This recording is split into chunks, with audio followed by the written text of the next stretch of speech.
به شعبه وزارت کارهای داخلی یک در نویه فردوسی با عریضه مرد 50 ساله ساکن نویه کوشانیان مراجعت نموده است که 3 ایون سال 2023 در کوچه نعمت قربوی فشار دوشنبه مرد 37 ساله ساکن شهر وحدت با رای فریب به باوریش در آمده از او ماشین های تمغه لکسوس و تویوتا را جمع به مبلغ 295,000 سومونی طریق غیر نقدی به مهلت 10 شبانه روز گرفته تا حال پول ماشین ها را نداده است. اینچنین گمان برشونده به همین راه صحنه 26 ایون سال 2023 در نزد بازار سخاوت شهر دوشنبه به باوری مرد 36 ساله ساکن شهر ایسار در آمده از او ماشین های تمغه BMW، تویوتا کامری و اپل ویکتور را جمع به مبلغ 443,000 سومونی طریق غیر نقدی به مهلت 10 شبانه روز گرفته تا حال مبلغهایشان را برنگردانیده است. اوی بین حادثه و تفتیشات ادامه دارد.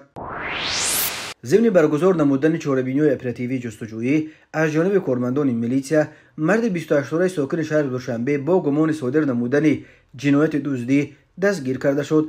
نامبرده 4 آگوست سال 2023 تریزه автомашین تمغه خوندای را که به مرد 35 ساله ساکن پایتخت تعلق دارد و به نظارت می ایستاد کشوده از داخلش داد تلفن موبیلی تمغه ریدمی و 4200 سومونی را دزدیده از جای حادثه غیب زده است. ضرر رسمی نشده 9200 سومونی را تشکیل می‌دهد. اینچنین به شعبه وزارت کارهای داخلی در شهر لیوکند با عریضه مرد 67 ساله ساکن شهر مراجعت نموده است که 5 آگوست سال 2023 شخصان نامعلوم با رای پنهانی به خانه استقامتیش در آمده از آنجا یک سرچاروای کلان شاخدار را دزدیده از جای حادثه غیب زدند.